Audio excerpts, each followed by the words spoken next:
Oppo Reno 15 series ನ ಇನ್ನೊಂದು phone ನಮ್ಮ ಹತ್ರ ಬಂದಿದೆ. ಇದಕ್ಕಿಂತ ಮೊದಲು Reno 15 Pro ಮತ್ತು Reno 15 Pro mini ಬಗ್ಗೆ ಡೀಟೇಲ್ ವಿಡಿಯೋ ಮಾಡಿದೀವಿ. ನೋಡಿಲ್ಲ ಅಂದ್ರೆ ಈಗಲೇ ನೋಡಿ. ಈಗ ಇದು ಯಾವ ಫೋನ್ ಅಂದ್ರೆ ಇದು Oppo Reno 15C. ಇದರ ಪ್ರೈಸ್ ಸುಮಾರು 35,000 ರೂಪಾಯಿಂದ ಸ್ಟಾರ್ಟ್ ಆಗ್ತಾ ಇದೆ.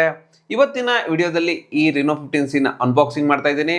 ಇದರ ಕ್ಯಾಮ್ರಾ ಹೇಗಿದೆ, ಇದರ ಪರ್ಫಾರ್ಮೆನ್ಸ್ ಹೇಗಿದೆ, ಇದು ಯಾಕೆ ಲಾಂಚ್ ಮಾಡಿದ್ರು, ಅವಶ್ಯಕತೆ ಇತ್ತಾ ಇಲ್ವಾ ಎಲ್ಲವನ್ನು ಈ ವಿಡಿಯೋದಲ್ಲಿ ಫುಲ್ ಡೀಟೇಲ್ ಆಗಿ ಹೇಳ್ತೀನಿ. ನೀವೇನಾದ್ರೂ ನಮ್ಮ ಚಾನಲ್ನ ಸಬ್ಸ್ಕ್ರೈಬ್ ಮಾಡಿಲ್ಲ ಸಬ್ಸ್ಕ್ರೈಬ್ ಮಾಡಿ, ಬೆಲ್ ನೋಟಿಫಿಕೇಶನ್ ಆನ್ ಮಾಡಿ. ಬನ್ನಿ ಈ ಫೋನ್ನ ಅನ್ಬಾಕ್ಸಿಂಗ್ ಮಾಡೋಣ.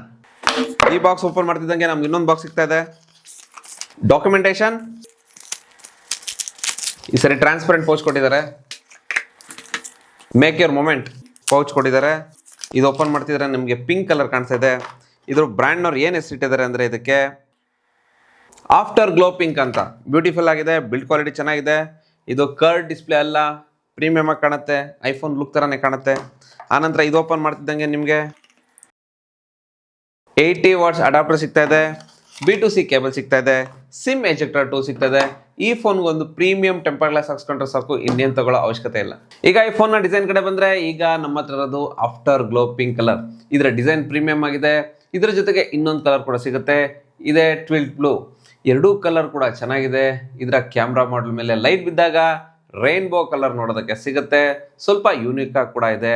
ಮತ್ತು ಇದರ ಸೈಜ್ Reno 15 ಗಿಂತ ಸ್ವಲ್ಪ ದೊಡ್ಡದಾಗಿ ಕಾಣುತ್ತೆ. ಲುಕ್ ವೈಸ್ ಇದು ಪ್ರೀಮಿಯಂ ಫೀಲ್ ಕೊಡುತ್ತೆ. ಬ್ಯಾಕ್ ಸೈಡ್ ನಲ್ಲಿ ಮ್ಯಾಟ್ ಫಿನಿಶಿಂಗ್ ನ ಹೊಂದಿದೆ ಮತ್ತು ಇದರ ಕ್ಯಾಮ್ರಾ ಮಾಡೆಲ್ ಡಿಸೈನ್ ಐಫೋನ್ ತರ ಕಾಣುತ್ತೆ.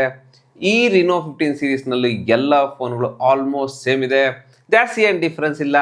ಇದರಲ್ಲಿ ನಿಮಗೆ 7000 mAh ಬ್ಯಾಟ್ರಿ ಸಿಗುತ್ತೆ. ಇದು 80 ವಾಟ್ಸ್ ಚಾರ್ಜಿಂಗ್ ಸಪೋರ್ಟ್ ಕೂಡ ಮಾಡುತ್ತೆ. ನಿಮ್ಮ ನಾರ್ಮಲ್ ಯೂಸೇಜ್ಗೆ 9 hours plus screen on time ಕೂಡ ಸಿಗುತ್ತೆ. 15 ಮಿನಿಟ್ಸ್ನಲ್ಲಿ ಫುಲ್ ಚಾರ್ಜ್ ಆಗುತ್ತೆ. ಇದರಲ್ಲಿ ಲಾರ್ಜರ್ ಬ್ಯಾಟ್ರಿ ಇದ್ರೂ ಇದು 196 ಗ್ರಾಮ್ಸ್ ವೇಟ್ ಇದೆ, 7.4 mm ಥಿಕ್ನೆಸ್ ನ ಹೊಂದಿದೆ. ಈ ಫೋನ್ ಕೂಡ ಬ್ಯಾಕ್ ಮತ್ತು ಫ್ರಂಟ್ ಸೈಡ್ ನಲ್ಲಿ ಕಂಪ್ಲೀಟ್ಲಿ ಫ್ಲಾಟ್ ಡಿಸೈನ್ ಹೊಂದಿದೆ. ಇದರಿಂದ ಈ ಫೋನ್ ಪ್ರೀಮಿಯಂ ಫೀಲ್ ಕೊಡುತ್ತೆ. ಇದರ ಸೈಡ್ ನಲ್ಲಿ ಅಲ್ಯೂಮಿನಿಯಂ ಫ್ರೇಮ್ ಸಿಗುತ್ತೆ. ಇದರಲ್ಲಿ ಆರ್ಮರ್ ಬಾಡಿ ಪ್ರೊಟೆಕ್ಷನ್ ಕೂಡ ಸಿಗ್ತಾ ಇದೆ. ಎಲ್ಲರಿಗೂ ಗೊತ್ತಿರೋ ತರ Oppo ಬಿಲ್ಡ್ ಕ್ವಾಲಿಟಿದಲ್ಲಿ ಕಾಂಪ್ರಮೈಸ್ ಇಲ್ಲ, ಟಾಪ್ ಲೆವೆಲ್ ಅಲ್ಲಿ ಇರುತ್ತೆ. ಇದರಲ್ಲೂ ನಿಮಗೆ ಬೆಸ್ಟ್ ಬಿಲ್ಡ್ ಕ್ವಾಲಿಟಿ ಸಿಗುತ್ತೆ.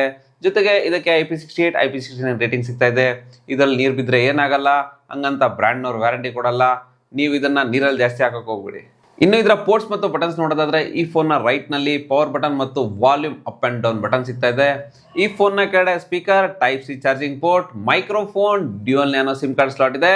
ಇನ್ನು ಲೆಫ್ಟ್ ಹ್ಯಾಂಡ್ ಸೈಡ್ ನಲ್ಲಿ ಏನೂ ಇಲ್ಲ. ಈ ಫೋನ್ ಮೇಲೆ ಸ್ಪೀಕರ್, ಮೈಕ್ರೋಫೋನ್ ಇದೆ. ಈ ಫೋನಲ್ಲಿ ಡ್ಯೂಯಲ್ ಸ್ಪೀಕರ್ ಸಿಗ್ತಾ ಇದೆ. ಇದರಲ್ಲಿ 300% ಸೌಂಡ್ ಇಡ್ಬೋದು. ಇದು ಸೌಂಡ್ ಜೋರಾಗಿ ಕೇಳುತ್ತೆ, ನೀವೇ ಕೇಳಿ ಸೌಂಡ್ ಹೇಗಿದೆ ಅಂತ.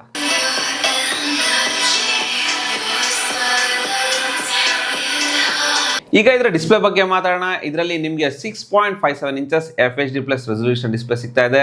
ಆದರೆ 1.5K ರೆಸಲ್ಯೂಷನ್ ಡಿಸ್ಪ್ಲೇ ಕೊಡಬೇಕಿತ್ತು. ಇದರಲ್ಲಿ 120 Hz ರಿಫ್ರೆಶ್ ರೇಟ್ ಇದೆ. ಡಿಸ್ಪ್ಲೇ ಸ್ಮೂತ್ ಆಗಿ ವರ್ಕ್ ಆಗುತ್ತೆ.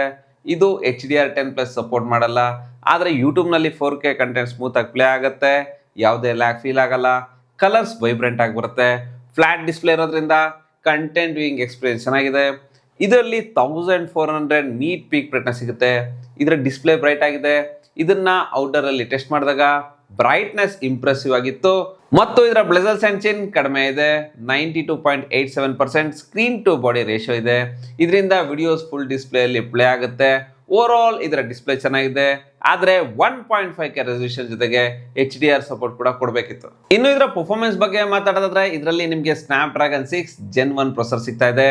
ಇದು ಸ್ವಲ್ಪ ಓಲ್ಡ್ ಪ್ರೊಸೆಸರ್ ಆಗಿದೆ, ಇನ್ನೂ ಬೆಟರ್ ಇರೋ ಪ್ರೊಸೆಸರ್ ಕೊಡಬೇಕಿತ್ತು. ಇದರಲ್ಲಿ 8 lakh ಪ್ಲಸ್ ಆಂಟಿಜರ್ ಸ್ಕೋರ್ ಬರುತ್ತೆ. ಇದರ ಆಂಟಿಜರ್ ಸ್ಕೋರ್ ಸ್ವಲ್ಪ ಕಡಿಮೆ ಆಯಿತು, ಇನ್ನೂ ಜಾಸ್ತಿ ಕೊಟ್ಟಿದ್ರೆ ಚೆನ್ನಾಗಿರೋದು. ಇನ್ನು ಇದರಲ್ಲಿ 92% CPU ಥ್ರಾಟಲ್ ಬರುತ್ತೆ. ಇದು ಜಾಸ್ತಿ ಹೀಟ್ ಆಗಲ್ಲ. ಆದರೆ ಇದರಲ್ಲಿ LPDDR4X RAM ಮತ್ತು UFS 3.1 ಸ್ಟೋರೇಜ್ ಸಿಗ್ತಾ ಇದೆ. ಇದರ ರ್ಯಾಮ್ ಟೈಪ್, ಸ್ಟೋರೇಜ್ ಟೈಪ್ ಎರಡೂ ಕೂಡ ಪರವಾಗಿಲ್ಲ, ಚೆನ್ನಾಗಿದೆ. ಇನ್ನು ಇದರ ಗೇಮಿಂಗ್ ಕಡೆ ಬಂದರೆ, ಡೀಸೆಂಟ್ ಗೇಮಿಂಗ್ ಎಕ್ಸ್ಪೀರಿಯನ್ಸ್ ಕೊಡುತ್ತೆ. ಆದರೆ ಹೆವಿ ಗೇಮ್ಸ್ ಕೂಡ ಮ್ಯಾನೇಜಬಲ್ ಆಗಿದೆ. BGM ನಲ್ಲಿ ಸ್ಮೂತ್ ಆಪ್ಷನ್ ಅಲ್ಲಿ ಎಕ್ಸ್ಟ್ರೀಮ್ ಗ್ರಾಫಿಕ್ಸ್ ನಲ್ಲಿ ಇಡಬಹುದು. ಅಂದ್ರೆ ಇದರಲ್ಲಿ 60 FPS ಗೇಮಿಂಗ್ ಸಪೋರ್ಟ್ ಸಿಗುತ್ತೆ. ಗೇಮ್ಸ್ ಆಡಿದಾಗ ಫ್ರೇಮ್ ಡ್ರಾಪ್ ಆಗಲ್ಲ, ಲ್ಯಾಗ್ ಫೀಲ್ ಆಗೋದಿಲ್ಲ, ಸ್ಮೂತ್ ಗೇಮಿಂಗ್ ಎಕ್ಸ್ಪೀರಿಯನ್ಸ್ ಸಿಗುತ್ತೆ. ಆದರೆ ಇದು ಗೇಮಿಂಗ್ ಫೋನ್ ಅಲ್ಲ. ನೀವೇದ್ರೂ ಗೇಮ್ಸ್ ಆಡ್ತೀನಿ ಅಂದರೆ ಯೋಚನೆ ಮಾಡಿ ತಗೊಳ್ಳಿ. ಆದರೆ ಇದು ಡೇ ಟು ಡೇ ಆರಾಮಾಗಿ ಯೂಸ್ ಮಾಡ್ಬೋದು, ಲ್ಯಾಗ್ ಫೀಲ್ ಆಗಲ್ಲ. ಈ ಫೋನ್ ಕಲರ್ಸ್ OS 16 ಮತ್ತು Android 16 ಅಲ್ಲಿ ಬರ್ತಾ ಇದೆ. ಈ ಫೋನ್ಗೆ 4 ವರ್ಷ OS ಅಪ್ಡೇಟ್ ಮತ್ತು 5 ವರ್ಷ ಸೆಕ್ಯೂರಿಟಿ ಅಪ್ಡೇಟ್ ಸಿಗ್ತಾ ಇದೆ. ಇದನ್ನ 4 ರಿಂದ 5 ವರ್ಷ ಆರಾಮಾಗಿ ಯೂಸ್ ಮಾಡಬಹುದು. ಲಾಂಗ್ ಟೈಮ್ ಯೂಸೇಜ್ಗೆ ಈ ಫೋನ್ ಓಕೆ ಚೆನ್ನಾಗಿದೆ. ಇನ್ನು ಇದರ ಎ ಫೀಚರ್ಸ್ ಕಡೆ ಬಂದ್ರೆ Oppo Reno 15 Pro ದಲ್ಲಿ ಇರುವ ಎಲ್ಲ ಎ ಫೀಚರ್ಸ್ ಇದರಲ್ಲಿ ಇದೆ. ಅಂದ್ರೆ mind space, A suggest, A writer, A translator ಎಲ್ಲ ಲೇಟೆಸ್ಟ್ ಎ ಫೀಚರ್ಸ್ ಇದರಲ್ಲಿ ಸಿಗ್ತಾ ಇದೆ. ಈ ಎ ಫೀಚರ್ಸ್ ಡೀಟೇಲ್ ವಿಡಿಯೋ ಬೇಕಂದ್ರೆ ನಮ್ಮ Reno 15 Pro mini review video ಮಾಡಿದ್ವಿ ನೋಡಿ. ಈಗ ಇದರ ಕ್ಯಾಮ್ರಾ ಬಗ್ಗೆ ಮಾತಾಡೋಣ. Reno series camera centric series ಆಗಿದೆ. ಇದರ ಬ್ಯಾಕ್ ನಲ್ಲಿ ಟ್ರಿಪಲ್ ಕ್ಯಾಮ್ರಾ ಸೆಟಪ್ ಇದೆ. 50 MP ಮೇನ್ ಕ್ಯಾಮ್ರಾ ಸಿಗುತ್ತೆ, 8 MP ಅಲ್ಟ್ರಾ ವೈಡ್ ಕ್ಯಾಮ್ರಾ ಇದೆ, 2 MP ಮ್ಯಾಕ್ರೋ ಕ್ಯಾಮ್ರಾ ಸಿಗುತ್ತೆ. ಆದರೆ ಇದರಲ್ಲಿ ಯಾವುದೇ ಟೆಲಿಫೋಟೋ ಕ್ಯಾಮ್ರಾ ಸಿಗಲ್ಲ ಮತ್ತು ಫ್ರಂಟ್ ಅಲ್ಲಿ 50 MP ಸೆಲ್ಫಿ ಕ್ಯಾಮ್ರಾ ಸಿಗುತ್ತೆ. ನಾವು ಇದರಲ್ಲಿ ಸ್ವಲ್ಪ ಫೋಟೋಸ್ನ ಕ್ಲಿಕ್ ಮಾಡಿದ್ದೀವಿ, ನೀವು ಸಹ ಈ ಫೋಟೋಸ್ನ ನೋಡ್ಬೋದು. ಫೋಟೋಸ್ ಕ್ವಾಲಿಟಿ ಓಕೆ ಚೆನ್ನಾಗಿದೆ. ಇದರಲ್ಲಿ ಟೆಲಿಫೋಟೋ ಕ್ಯಾಮ್ರಾ ಇಲ್ಲ, ಆದ್ರಿಂದ ಈ ತರ ನಾರ್ಮಲ್ ಫೋಟೋಸಲ್ಲಿ ಕೇವಲ 10x ನ ಝೂಮ್ ಸಪೋರ್ಟ್ ಮಾಡುತ್ತೆ. ಝೂಮ್ ಫೋಟೋಸ್ ಕ್ವಾಲಿಟಿ ಆವರೇಜ್ ಆಗಿದೆ, ಎನ್ಹಾನ್ಸ್ ಚೆನ್ನಾಗಾಗಲ್ಲ, ಡೀಟೇಲ್ಸ್ ಕಡಿಮೆ ಆಯಿತು, ಕಲರ್ಸ್ ಕೂಡ ಕಡಿಮೆ ಆಗುತ್ತೆ. ಆದರೆ ಇದರ ಫೋಟೋಸಲ್ಲಿ ಲೈಟ್ ಕಂಟ್ರೋಲ್ ಚೆನ್ನಾಗಿದೆ, ಓವರ್ ಎಕ್ಸ್ಪೋಸ್ ಆಗಲ್ಲ. ಪೋರ್ಟ್ರೇಟ್ ಫೋಟೋಸಲ್ಲಿ ಎಜ್ ಡಿಟೆಕ್ಷನ್ ಡೀಸೆಂಟ್ ಆಗಿದೆ, ಡೈನಾಮಿಕ್ ರೇಂಜ್ ಓಕೆ ಚೆನ್ನಾಗಿದೆ ಮತ್ತು ಇದರ ಸೆಲ್ಫಿ ಫೋಟೋಸಲ್ಲಿ ಡೀಟೇಲ್ಸ್ ಚೆನ್ನಾಗಿದೆ, ಫೇಸ್ ಶಾರ್ಪ್ ಆಗಿ ಬರುತ್ತೆ, ಸ್ಕಿನ್ ಟೋನ್ ಚೆನ್ನಾಗಿದೆ, ಸೆಲ್ಫಿ ವಿಡಿಯೋಸ್ನಲ್ಲಿ ಡೀಟೇಲ್ಸ್ ಚೆನ್ನಾಗಿದೆ, ಸ್ಟೆಬಿಲಿಟಿ ಪರವಾಗಿಲ್ಲ ಚೆನ್ನಾಗಿದೆ. ಇದರ ಫ್ರಂಟ್ ಮತ್ತು ಬ್ಯಾಕ್ ಕ್ಯಾಮ್ರಾದಲ್ಲಿ 4K ವಿಡಿಯೋಸ್ 30 FPS ನಲ್ಲಿ ರೆಕಾರ್ಡಿಂಗ್ ಮಾಡ್ಬೋದು. 60 FPS ಸಪೋರ್ಟ್ ಇಲ್ಲ. ಇದರ ಬ್ಯಾಕ್ ಕ್ಯಾಮ್ರಾದಲ್ಲಿ 1080 ವಿಡಿಯೋ 60 FPS ಅಲ್ಲಿ ಸ್ಟೆಬಿಲೈಸೇಷನ್ ಆಪ್ಷನ್ ಸಿಗುತ್ತೆ. 4K ಅಲ್ಲಿ ಸ್ಟೆಬಿಲೈಸೇಷನ್ ಆಪ್ಷನ್ ಸಿಗಲ್ಲ. ಆದರೆ ವಿಡಿಯೋಸ್ ಚೆನ್ನಾಗಿದೆ, ಸ್ವಲ್ಪ ಸ್ಟೇಬಲ್ ಆಗಿ ಬರುತ್ತೆ, ಡೀಟೇಲ್ಸ್ ಚೆನ್ನಾಗಿದೆ, ಸೆಲ್ಫಿ ವಿಡಿಯೋಸಲ್ಲಿ ಕೂಡ ಚೆನ್ನಾಗಿ ಬರುತ್ತೆ. ಇದರಲ್ಲಿ ಸ್ವಲ್ಪ ಸ್ಟೇಬಲ್ ವಿಡಿಯೋಸ್ ಬರುತ್ತೆ, ಕಲರ್ಸ್ ಚೆನ್ನಾಗಿದೆ, ಲೈಟ್ ಕಂಟ್ರೋಲ್ ಚೆನ್ನಾಗಿದೆ. ರೆನೋ ಸೀರೀಸ್ ಅಂದರೆ ಕ್ಯಾಮ್ರಾ ಫೋನ್ಸ್ ಅಂತ ಪಾಪ್ಯುಲರ್ ಆಗಿದೆ, ಆದರೆ ಇದರಲ್ಲಿ ಕ್ಯಾಮ್ರಾ ಕ್ವಾಲಿಟಿ ಡೀಸೆಂಟ್ ಆಗಿದೆ.